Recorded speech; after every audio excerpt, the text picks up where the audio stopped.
Hey everyone, and welcome to the Sunny Go One Piece podcast. On this episode, we're going to be talking about anime episodes 77 through 79, which will be covering manga chapters 127 through 132. And as Little Garden comes to a close, the crew encounters a new obstacle as one of them gets hit with an illness, and it becomes a race against the clock to get medical help for them. So, synopsis. With Mr. 3 and everyone else defeated, the Strawhats, with the help of Broggy and the recently revived Dory, are set to leave Little Garden thanks to some vital intel accidentally gathered by Sanji. Now, once out at sea again, Nami is suddenly overcome with a severe fever and some strange illness, and without a doctor on board, the crew is at a loss as to how to help her and decide to venture out to find someone that could help heal Nami. Now, as far as differences go, the only difference I found here is the timing of the Tashigi and Smoker's interception of the conversation between Sanji and Crocodile. In the manga, it happens sequentially directly after the event, as if the Marines had been listening in and had just intercepted it as it was happening. However, in the anime, they do a flashback later after 2 or so episodes after the crew has already decided to move on to look for a doctor. Now, I'm sure this was done so that they could fit all the Little Garden content into one episode and to make sure the flow of the episode works, but I personally liked seeing it in chronological order as it is in the manga because it just kind of makes more sense to me. But yeah, aside from that, these episodes were very faithfully adapted. Now moving on to the episode thoughts themselves, after having defeated the Baroque Works agents, to everyone's shock, Dory is still alive. And I was actually kind of honestly surprised too that Dory was still alive. And Zoro correctly points out that because they've been dueling with the same weapons for over 100 years, the weapons have dulled, causing the wound to be shallow and allowing Dory to survive. And it's also funny to watch them almost get into another fight after being overjoyed that they're both still alive, showing just how competitive they really are. It's pretty heartwarming and a funny scene as their playful punches turn into actual punches until it's a flow-bone fight again. This scene is pretty funny and I love that relationship between them. And then we shift gears to Sanji, where the last episode actually left off on the cliffhanger. And Sanji's conversation with Crocodile is a very interesting one, as he doesn't seem to know what Mr. 3 sounds like, but Sanji somehow convinces him that he is Mr. 3 and that the mission to get rid of Straw Hats and Vivi were successful and that they've all been wiped out. However, because of the rudeness of Sanji's conversational tone, it pisses Crocodile off and he decides to end Mr. 3's life, and he has Miss All Sunday dispatch Mr. 2 to take care of him. So it's interesting how the ranking system of the Baroque Works works. That was a mouthful. And so yeah, it looks like the higher agents are dispatched to take out the lower agents if they are unsuccessful. But I guess this isn't something new, since we saw Mr. 5 and Miss Valentine dispatched to take out Mr.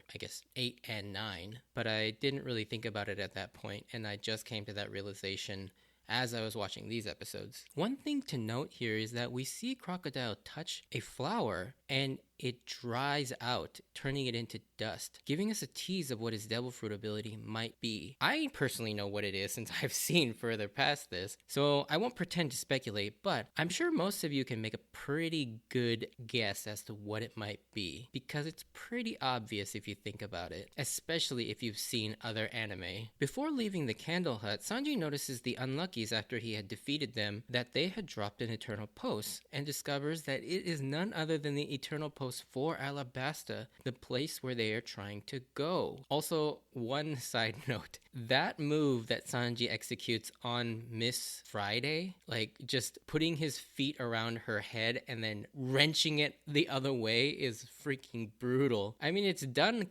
comedically, but that had to hurt, and that pretty much probably killed her. Now we see a scene of Nami being bitten by a bug of some sort, which may be an important detail later on. We also see here the beginning of one of Vivi's habits of shouldering all the blame and the overwhelming sense of responsibility she has for everything, even though it's not even remotely in her control or her fault. And I like this, that they've already started to establish Vivi's character, because a lot of these traits become very important later on in terms of the events that unfold as we move further and further into the story. And there's a couple particular moments where this trait of Bibi's creates a lot of emotional tension and some very impactful scenes. But I don't really want to get into it too much because it borders on spoiler territory. But I like that it's already starting to build up here. Sanji finally shows up in an epically late fashion and all lovey-dovey after finally getting to see Nami and Vivi. And although Sanji wasn't there to fight, he still comes through in some huge ways by getting the Baroque works off their trail as they now think everybody's dead. And also getting the Eternal Post so they can get off Little Garden and not have to wait the year-long wait to get the log to fill up. Now this is one aspect I love about Sanji's character and how Oda chooses to use him. He uses him in these surprise covert ways. It always comes through in these really unexpected ways, which can sometimes seem like it's bordering on Deus Ex Machina sometimes, but I feel like for the most part he sets them up well enough that it makes sense within the story and it just doesn't come out of nowhere. I also have to mention, I love the little joke about the rice cracker party and how Usopp makes a note the fact that they can't actually commence with the party due to the fact that there's only 3 crackers left and they can't really consider that a party. It's like there are these rules for a rice cracker party. By the way, I love those rice crackers. It makes me feel like an old man, but they taste really good. As it gets hinted here, it turns out the start of Dory and Brocky's initial fight and their duel was because of the same hunting duel that Zoro and Sanji had. This is hinted at here, but doesn't actually get fleshed out till the next episode in a quick flashback. I like to think that this is actually a good representation and foreshadow of Zoro and Sanji's relationship, in that even though they act very adversarial, deep down, they both do really care for each other and are actually good friends and will always have their backs. And I just like seeing that parallel, and I hope we get to see some form of this catharsis towards the end of the series, where Zoro and Sanji actually do express their appreciation for each other and their actual affection. Now, it doesn't have to be like all lovey-dovey or anything, but you know, it's nice to see that. At least this is my own personal theory. There is really not much to back this up, but I like to imagine that Dory and Broggy's relationship is sort of hinting at what Zoro and Sanji's relationship would be like towards the end of their lives. I love how the dinosaurs, as they're leaving, the ones that Zoro and Sanji caught, are laying in pieces off to the side. It's like a detail you'll really miss if you're not paying attention, but they chop them up and take like the good pieces of meat, but you can see like the carcasses just like off to the side of the Mary. On their way out, they almost get eaten by a huge goldfish, similar to the story Usopp told to Kaya on Syrup Island. So now we have one of his lies actually coming true. And he even mentions, I've heard this story before, as he's living through it, because he's told this story before. And the giants, in repayment for defending their pride, they sacrifice their trusty weapons to defend the Strawhats from the giant goldfish. And to also add to Usopp's lie story, the giants also reiterate that the goldfish's poop are so big they're often mistaken for islands, which is not only part of that story, but Dory mentions that the collection of poop becomes a big island, and that island is called Nanimonai, which, if you remember, was the island Miss All Sunday was trying to send them to with that Eternal Post when they first ran into her on Whiskey Peak. I still don't quite know if that would have benefited them or not, depending on whether the island has a log or not, but if it doesn't, they could have easily been stranded there, and Miss All Sunday would have been trying to trap them there. But on the other hand, if it was easy for them to get to Alabasta from Nanimonai, then they could have avoided this whole year-long wait for Little Garden's log. So it's kind of hard to tell whether she was actually trying to help them or not. And this kind of reinforces that sort of thought, is Miss All Sunday trying to help them, or is she trying to harm them? We don't really know. And also, during the scene where they're floating through inside the goldfish, I love how Nami is freaking out, and Luffy offers her the last rice cracker. But really, this is actually a super kind gesture for Luffy, and shows that he does recognize that his crew is in distress, and for Luffy, who rarely parts with food, he actually offers it to her as sort of comfort. And I like to think that this was actually a big gesture for Luffy in terms of his kindness, because he rarely ever parts with food.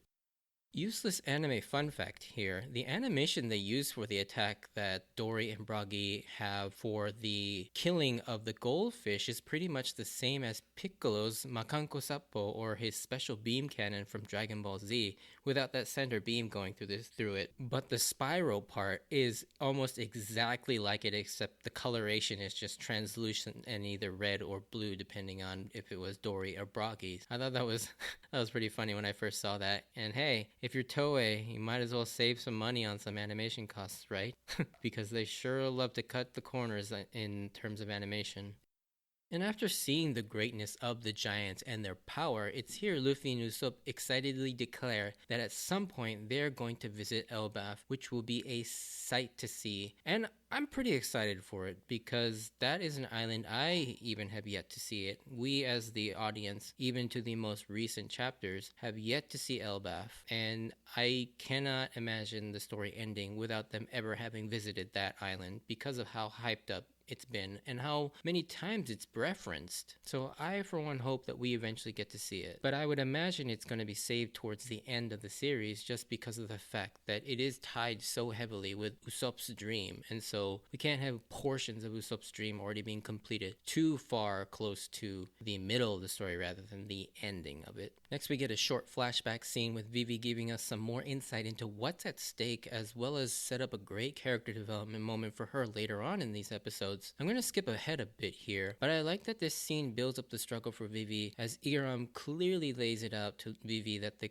country's survival depends on her survival, and she will have to be prepared to do anything to survive, even if it means sacrificing and betraying people along the way, which is a great moment as we expect someone in a situation like this would do anything to get back as soon as possible. And when Nami is sick and in grave need of medical attention, true to her good-natured self, despite her rush to get home, she wants to make sure that Nami gets the treatment she needs. And to me, this is the moment we're completely endeared to Vivi and become attached to her. And I think this is also the moment she truly becomes an official Straw Hat, as now she is considering her nakama above all else, even her mission. And I love this moment because it really does galvanize Vivi as a Straw Hat, I feel like. Even though it's not an official thing, it's just that she gets along with them so well and she fits in with them so much that I consider her a member at this point.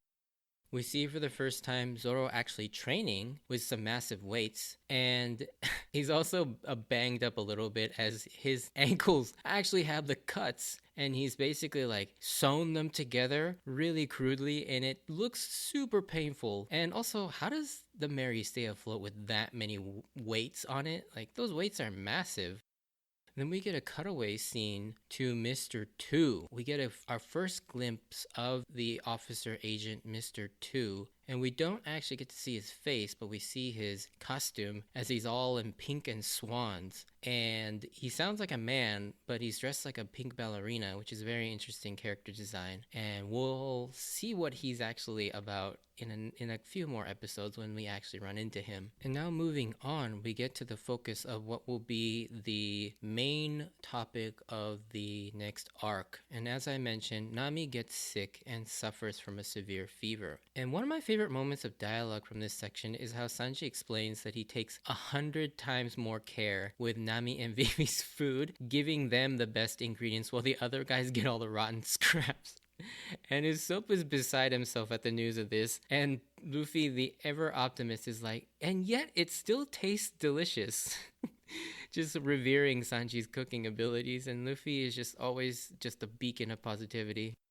They also mention that they've never been sick, and Vivi's reaction to this is priceless, as are you people human? And it just kind of goes to show you that these guys are not your normal humans, and it explains a bit about their absurd durability and their abilities, and the fact that they're not built quite the same as your normal people. And here, as they're trying to decide what to do next, whether to divert and go get help for Nami, or to continue on to Alabasta, Nami finally decides to show what she was reading in the newspaper that she hid from her during the Kobe Meppo episodes. Vivi learns that more than ever she needs to get back, as a large portion of the royal army has now defected to the rebellion, and now the sides are more or less even, creating a situation for a civil war. And the stakes are now as clear as ever to Vivi that she needs to make it back to try and prevent this civil war. And it also shows us why Vivi is so desperate to get back, because it could cost the lives of 1 million or so people just fighting meaninglessly. Now we finally learn here in this next scene why Zoro gets lost so easily, as he explains his thought process behind how he navigates using arbitrary and simplistic waypoints to guide his sense of direction. And in this situation, he uses a cloud in the distance and he just sails towards that. And Nami obviously points out that clouds move and that they can also change shape. And this is just, it's so funny to me how Zoro just thinks that this is normal and this is the right way, and he never questions his directional abilities. In that same scene, we also get an idea of just how insanely talented of a navigator Nami really is and how much they absolutely need her, as she just feels this massive cyclone coming even though there were no signs of it at all. And we kind of get some clunky dialogue exposition from VVS to the extent of Nami's talent, but I mean, I'm sure they had to do that because in the manga that's really the only way to get that across. After deciding as a crew to go seek medical help for Nami, we get to the next bit of the story as we catch up with them in snowy frigid waters, and Zoro up in the crow's nest mentions he sees someone standing on the water, and after Luffy asks him if he can see any doctors, which is a funny exchange in and of itself, as why would a doctor just be standing there in the middle of the ocean? And we instead weirdly see a guy dressed up in strange garb standing in the middle of the ocean, but it turns out he's standing on top of a huge submarine pirate ship. They're then boarded by this pirate ship led by their captain Wapol, and after a bit of threatening from Wapol looking for an eternal post to an island called Drum Island, and him taking a huge bite of the Mary using his Baku no Mi devil fruit. And Baku is just a Japanese onomatopoeia for the chomping sound in Japanese, which seems to allow him to eat anything, as he also eats his dagger too, which, ouch. Now this is kind of me a little bit unfiltered, but Wapol is an ass. He is one of my least favorite characters, as he is one of the most despicable characters in the series and has almost no redeeming qualities. His introduction here does a great job making you hate this guy, and he's barely done anything yet. First off, his voice is really off-putting and super grating. That alone warrants the hate he gets. And not to mention the arrogance and how full of himself he is also super annoying. And he hasn't even really done anything villainous yet, and we already hate him. Like, bravo, Oda, bravo. Luffy and the others quickly take care of Wapol and his crew, sending him flying off to the horizon. But there is always something that gets a chuckle out of me in this scene, is the Afro guy yelling in this broken English like, "Please remember us, please," in this heavy Japanese accent. I don't know why, but this line reading is just so random yet so funny. And it's coming from this like African American character with afros. I don't know if this is like racist or not, but it's just so funny. I don't know why. But anyways, moving on, this is where the different scene happens. So it's here where Smoker and Tashigi are alerted to an interception of Sanji and Crocodile's conversation on Little Garden, and they learn that the Strawhats and Vivi are caught up in something with the Baroque works and are headed to Alabasta. And now in pursuit of the Strawhats, Smoker decides to head to Alabasta to head them off and intercept them there. Coming back to the Strawhats, in another great example of the crew being themselves and interacting with each other, is them all being concerned and watching over Nami. It's actually really sweet how much they all care about Nami, and I mean, albeit Luffy's creepy attempts at making Nami feel better with those weird faces and that weird face paint, he still cares, and these scenes are pretty funny with all of Luffy's inept suggestions and attempts to make Nami feel better. And I love that scene of them all sleeping next to Nami as they're all really worried and concerned about her. After some time, they finally arrive at some wintry island, only to be met by a group of hostile inhabitants who want to drive away the pirates, and one of the inhabitants gets spooked by Sanji's aggression and fires at Vivi while she tries to hold Sanji back, and she is shot and she falls over, and that's where the episode freaking ends. Now, this was a pretty shocking moment. I read it in the manga so I could keep reading, but it is a pretty shocking cliffhanger, and yeah, what a way to end an episode. and it makes you really want to watch the next one. Anyways, as we close out these episodes, we're left on an intense cliffhanger with Vivi now potentially also needing a doctor as well. While these episodes are definitely just connective tissue episodes between two arcs, Oda still manages to make them progress the story by introducing the next objective and the destination, as well as introducing a new villain. Even above all that, he does an awesome job of developing the crew members, each and every one of them, and we learn something new about them all. And I can't wait till we get to the next few episodes, as this next arc is one of my favorites. I know Drum seems to be kind of like a hit or miss with some people, but I personally love Drum. The Drum Island arc is so good in my opinion. Like, there's just so much to love about it, and so I can't wait to talk about the next like 10 or so episodes. Anyways, if you enjoyed this episode, send me a like or a comment, and if you want to join me on the journey of watching One Piece, please consider subscribing. Also, you can check out my Instagram and Twitter account at SunnyGo Podcast if you want updates of when I post new episodes or see some random pictures of my manga collection. Check that out. And as always, I wanted to thank you for taking the time to listen to my podcast, and no real spoiler section this time. I don't think there's enough to really warrant a spoiler section. I know there are a couple spoiler things, but I may save those until later in another episode down the line. But anyways, I will see you on the next episode. Bye.